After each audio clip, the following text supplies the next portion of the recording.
Այս հաղորդաշարը հովանավորվում է Ջոյս Մայերի ծառայության ընկերների և գործընկերների կողմից։ Երբ սատանան հայտնվի ու սկսի խոսել, ասա լռիր։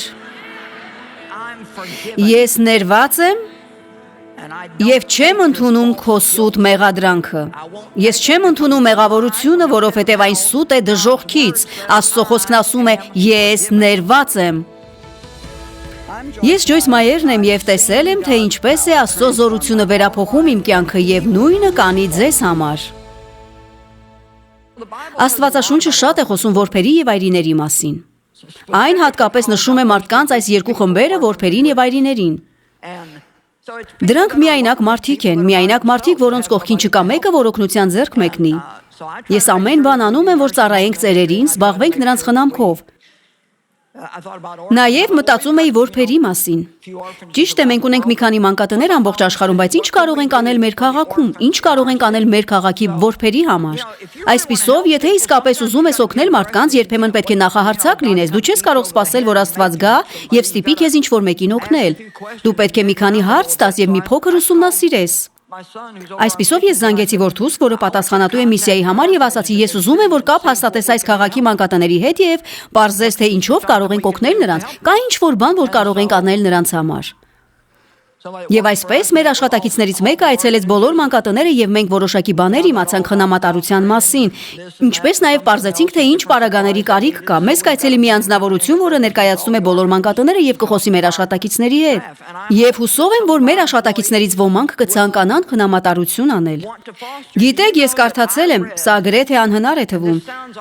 բայց ես կարդացել եմ, որ եթե Ամերիկայի բոլոր ավետարանական եկեղեցիներից մեկ ընտանիք որդեգրի երեխա, մենք կկարողանանք ամբողջությամբ վերացնել խնամատարության համակարգը։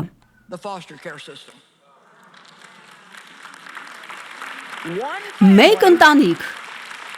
Այնքան շատ եկեղեցիներ կան, բայց անհրաժեշտ է ընդամենը մեկ ընտանիք։ Ոչ բոլորը կարող են անել դա, մեղքի զգացում մի ունեցեք,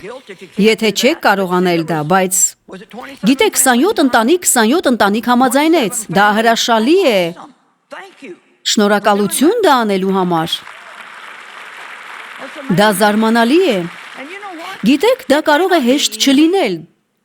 Դու վերցնում ես երեխա մանկատներից և հնարավոր է, որ նա ունենա խնդիրներ։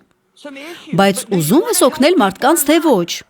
Մարդկանց օգնելը միշտ չէ, որ հեշտ է։ Դեյվը կարող է ասել։ Լսեք, Դեյվը 26 տարեկան էր և աղոթում էր, որ կին ունենար, նա ցանկանում էր ամուսնանալ, նա հանդիպում էր 3 աղջիկների հետ։ Այդ մարդը հավատում էր, որ հավատքն առանց գործերի մեռած է։ Նա միաժամանակ հանդիպում էր 3 կանանց հետ, հետո նա հանդիպեց ինձ։ Ես հագել էի կարճ տաբատ և լվանում էի մայրիկիս մեքենան, այն ժամանակ մենք ունեինք բաբետ ասաներվածք, մազերս հասնում էին մինչև այստեղ։ Նա մտածեց, որ ես հրապուրիչ եմ, նա ասաց. «Հեյ, երբ այդ մեքենան լվանաս, չես ցանկանա իմն էլ լվանալ»։ Ես ասացի. «Եթե ուզում ես, որ մեքենատ լվանան, ինքդ լվա»։ Եվ նա մտածեց, այս աղջիկն ինձ համար է։ Կամ նախելագար էր, կամ դա Սուրբ Հոգին էր, երկուսից մեկը։ Ես սա չեմ ասում որպես խորհուրդ, բայց մենք ունեցանք 5 հանդիպում և ամուսնացանք։ Նա պետք է ամուսնանար ինձ հետ, նախքան կհայտնաբերեր, թե ում հետ է ապրելու։ Ահա այն սխալը, որ նա գործեց։ Նա աղոթում էր, որ Աստված տար իրեն մեկին, ում կարող էր օգնել։ Ես համապատասխանեցի նրա խնդրանքին։ Թույլ տվեք ասել ձեզ, դուք պետք է հիշեք, պարզապես մտածեք, թե ինչ կլիներ, եթե նա իմ կողքին չլիներ առաջին 3 կամ 4 տարիների ընթացքում, որոնք այնքան դժվար էին։ Պարզապես նայեք, թե քանի մարդու ենք կարողացել օգնել ամբողջ աշխարհում, քանի որ նա չհրաժարվեց ինձնից։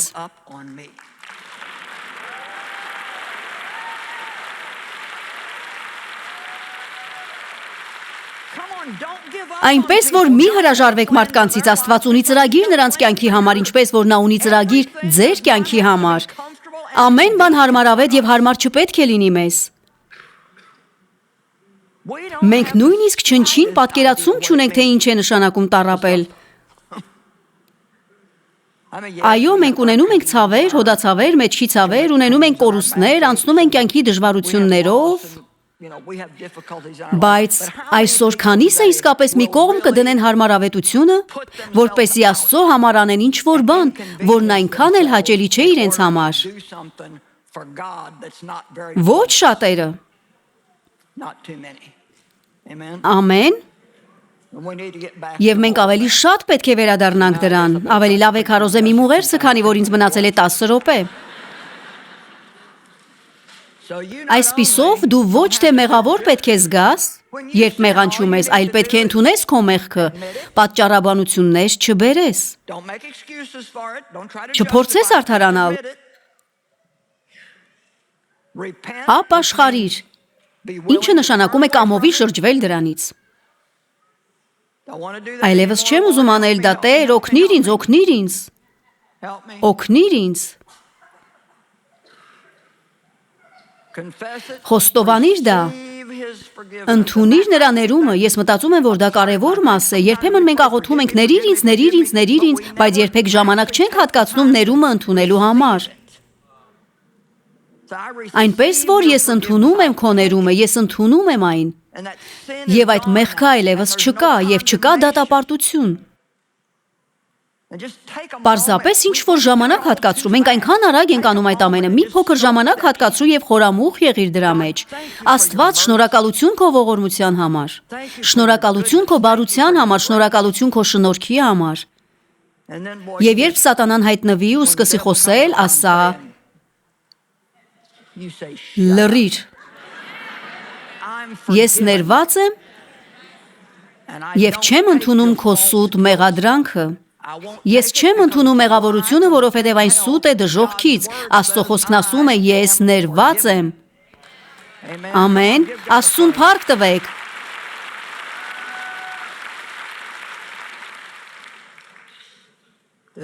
Քո կյանքը մեծապես կփոխվի, եթե կարողանաս ընդունել սա։ Ոչ թե մտքում, այլ սրտում։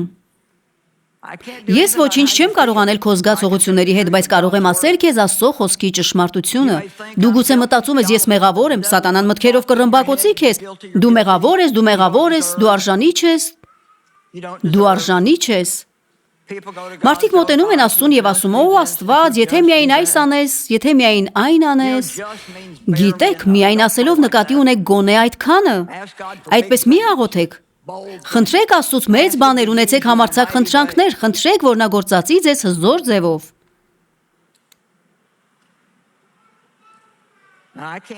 Ես ոչինչ չեմ կարող անել ձեր զգացմունքների վերաբերյալ, բայց կարող եմ ասել, որ դրանցով չապրեք։ Ապրեք նայելով զգացմունքների մյուս կողմը։ Այո, ես մեղավոր եմ զգում, բայց մեղավոր չեմ։ Ես արժանի չեմ զգում, բայց Քրիստոսի մեջ ես արժանի եմ։ Հասկանում եք, հարցը ոչ թե ձեր գործերն են, այլ ձեր ով լինելը։ Ով եք դուք։ Սատանան կփորձի ասել ձեզ այն ամենը, ինչը սխալ եք անում, բայց Աստծո խոսքն ասում է, թե ով եք դուք Քրիստոսի մեջ և ում եք պատկանում։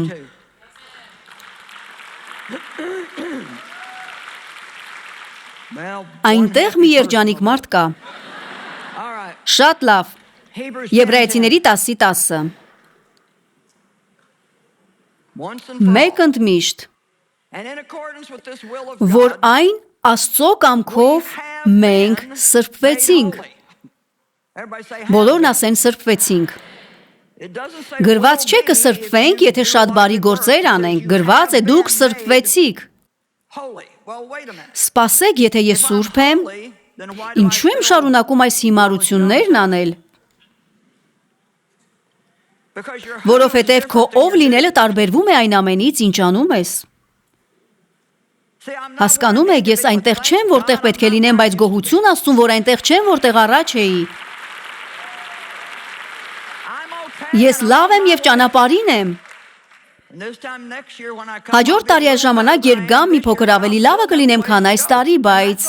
ես դեռ ճանապարհ ունեմ անցնելու և դա լավ է, որովհետև Աստծուն հետաքրքրում է այն, որ դու ուզում ես ճիշտ վարվել և առաջընթաց ունես։ Ամեն։ Մի փոքր առաջընթաց։ Ամեն։ Պողոսն ասաց, ես չեմ հասել։ Ես ուզում եմ կատարյալ լինել, բայց դեռ չեմ հասել։ Բայց նաև ասաց. «Մեկ բան եմ անում, դա իմ միակ ձգտումն է։ Դա ինձ համար ավելի կարևոր է, քան որևէ այլ բան թողնել այն, ինչ հետևում է, եւ շարժվել դեպի այն, ինչ առջևում է»։ Յուրաքանչյուր օր բոլորովին նոր օր է։ Յուրաքանչյուր գիշեր, երբ արևը մայր է մտնում, հեռացնում է այդ օրվա բոլոր սխալները, եւ յուրաքանչյուր առավոտ, երբ արևը ծագում է, բոլորովին նոր օր է, դու կրկին բոլորովին նոր սկիզբ ես ունենում։ Դու սկսում ես մաքուր էջից։ Դու հոգի ես, ունես շունչ եւ ապրում ես մարմնում։ Ինչպես որ կար սրբություն սրբոց եւ սրբարան արտաքին գավիթում, այնպես էլ այսօր մենք Աստծո տաճարն ենք։ Հին Կտակարանի տաճարն ուներ սրբություն սրբոց, որտեղ միայն քահանայապետը կարող էր մտնել, այն էլ տարին մեկ անգամ։ Մենք նույնպես ունենք քահանայապետ եւ նա ապրում է մեր ամենասուրբ վայրում, մեր հոգու մեջ, եւ նա եկավ ու դարձրեց այն սուրբ, որպեսզի կարողանա ապրել այնտեղ, որովհետեւ նա չի կարող լինել այնտեղ, որտեղ սուրբ չէ։ Այնպես որ քո հոգում շատ բարիքներ կան, որովհետև Սուրբ Հոգին այնտեղ է, եւ հոգու ամբողջ պտուղը քո մեջ է՝ սեր, ուրախություն, խաղաղություն, համբերություն, բարություն, քաղցրություն, հեզություն, խոնարհություն։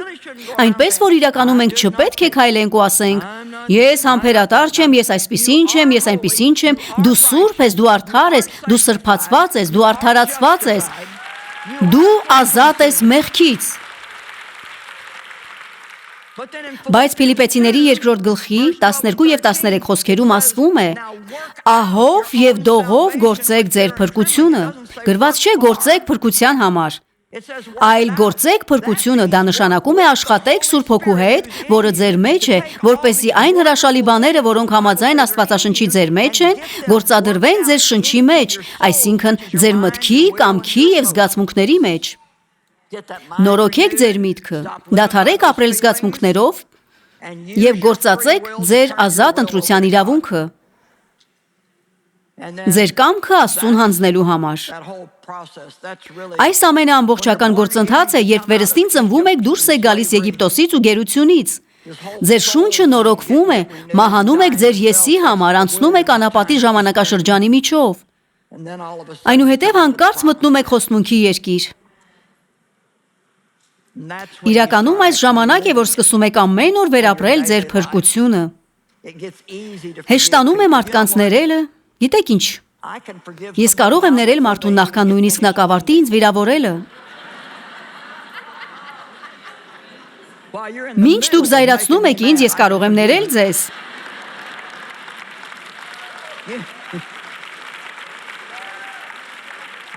Գիտեք ինչու, որովհետև ես անցել եմ դրա միջով, վարվել եմ այդպես եւ գիտեմ, որ Աստված ուզում է, որ ներեմ մարդկանց ինձ համար։ Դա ամենևին կապ չունի ձեզ հետ, դուք նույնիսկ կարող եք չզղջալ ձեր արածի համար, բայց ես չպետք է լինեմ բանտում ձեր արածի պատճառով։ Դուք վիրավորել եք ինձ մեկ անգամ, ես չպետք է թույլ տամ, որ շարունակեք վիրավորել ինձ իմ կյանքի բոլոր օրերում։ Գիտեք, թե սատանան որքան է զայրանում, երբ դուք ուրախ եք։ Տիրոջ ուրախությունը իմ զորությունն է։ Մենք երգում ենք դա, բայց արդյոք հասկանում ենք, Տիրոջ ուրախությունը իմ զորությունն է։ Գողը գալիս է, որ սպանի, գողանա եւ կործանի, բայց ես եկա, որ կյանք ունենաք եւ վայելեք ձեր կյանքը եւ ունենաք այն առատությամբ եւ ավելցուկով։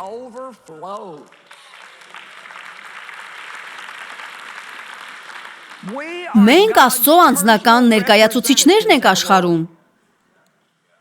Ընդլայնված Աստվածաշունչն ասում է, նա աշխարհին դիմում է մեր միջոցով։ Գուցե դու միակ մարդն ես, որի մեջ մարդիկ երբևէ կտեսնեն Հիսուսին, եւ դու չես կարող լինել թթված քրիստոնյա, որը կարծես մկրտվել է կիտրոնի հյութի մեջ։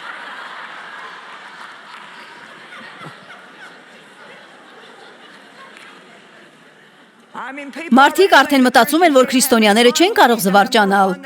Մենք ավելի շատ պետք է զվարճանանք, քան որևէ մեկ այս երկրագնդի վրա։ Եթե դու քրիստոնյա ես, չես կարող զվարճանալ։ Այո, դու չպետք է արթնանաս հարբածության գլխացավով, թուլությամբ եւ այլն։ Բայց դու կարող ես ունենալ ուրախություն, անպատմելի եւ փառավոր խնդություն եւ խաղաղություն, որ վեր է հասկացողությունից։ Դու կարող ես ունենալ խաղաղություն, երբ քո կյանքում ամեն բան տակնու վրա է եղել եւ գաղափար չունես, թե ինչպես է ամեն բան կարգավորվելու։ Ամեն։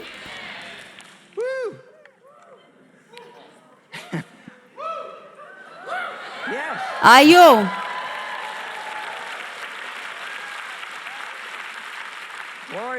Հարկ Աստծուն, մենք պետք է հետ բերենք երկրորդ ծառայությունը եւ թույլ տանք, որ նրանք էլ վերապրեն սա։ Եբրայեցիների 10:12։ Բայց սա Քրիստոսը մեղքերի համար մեկ պատարագ մատուցելով մշտնջենավորապես նստեց Աստծո աջ կողմը։ Բարեկամներ, թույլ տվեք ասել, կատարվեց։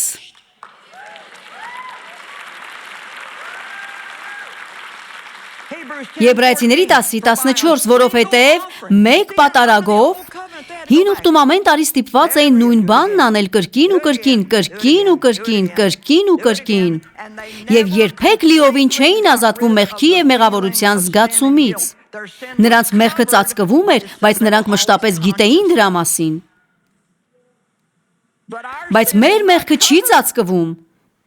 այն լվացվում է։ Դու այլևս չես կարող գտնել այն։ Այն մաքրվել եւ ջնջվել է արյունով։ Եվ մենք չպետք է ապրենք մեղքի գիտակցությամբ, մենք կարող ենք ապրել արդարության գիտակցությամբ։ Եվ որքան շատ հավատաս, որ դու Աստծո արդարությունն ես Քրիստոսում, այնքան ավելի շատ ճիշտ բաներ կանես։ Աստված երբեք չի խնդրում մեզ անելու ինչ-որ բան առանց մեզ դրա համար զինելու։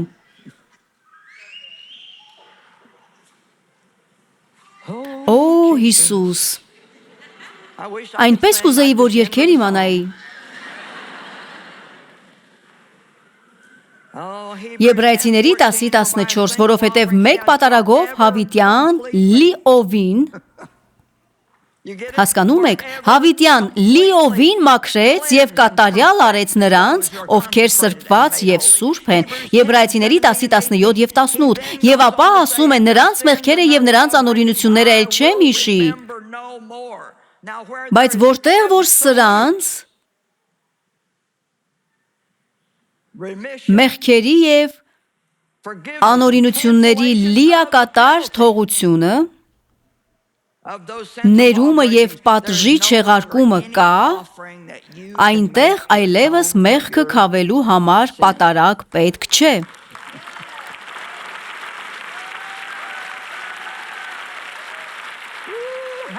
Հալելույա։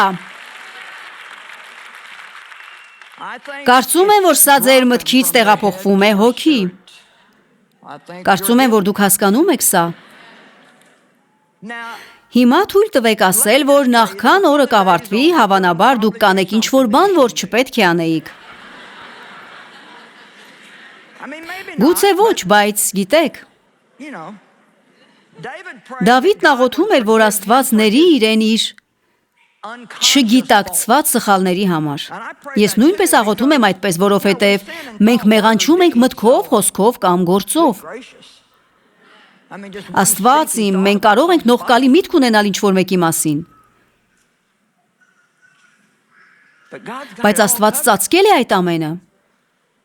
Բայց ենթադրենք դուք ինչ-որ բան կանեք նախքան օրն ավարտվելը, նույնիսկ նախքան կայանատեղիից դուրս գալը։ Որովհետև այս կայանատեղիներում երթևեկությունը շատ ինտենսիվ է եւ գուցե դուք համբերատար անձնավորություն չեք, իրականում դուք արդեն համբերատար եք, բայց հավանաբար դեռ չեք հայտնաբերել դա, որովհետև համբերությունը ձեր հոգու մեջ է եւ գուցե չեք աշխատել Սուրբ Հոգու հետ այն դրսևորելու համար։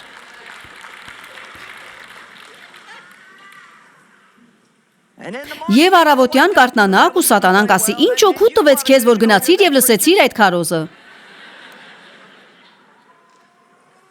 Դու այս ես արել, այն ես արել, եւ այդ ժամանակ է, որ դու պետք է հիշես այսօր սովորածդ, եւ այդ ժամանակ է, որ պետք է կանգնես քեզ համար եւ մղես իրական հոգեվոր պատերազմ, մղես հավատքի բարի պատերազմը եւ ասես. ես փրկված չեմ գործերով, ես փրկված եմ նրանով, ինչ Հիսուսն արեց ինձ համար, եւ նա արեց դա մեկ ընդմիշտ, եւ նա արեց դա լիովին եւ հավիտյան, եւ այլևս չի հիշում իմ մեղքը, այնպես որ սողա այն անցքը, որտեղից դուրս ես եկել, որովհետև ես պատկանում եմ Աստծուն, ոչ թե քեզ։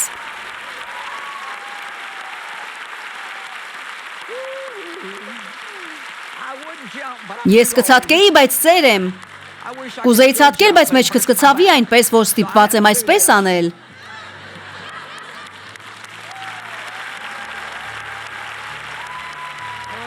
Օ, հալելույա։ Ինչ որ մեկը թող աղաղակի, ես ազատ եմ։ Շատ լավ, թույլ տվեք աղոթել ձեզ համար։ Հայր, ես աղոթում եմ, որ մարդիկ հիշեն այն, ինչ սովորել են այսօր։ Թող դա լինի հայտնություն, ոչ թե պարզապես տեղեկություն։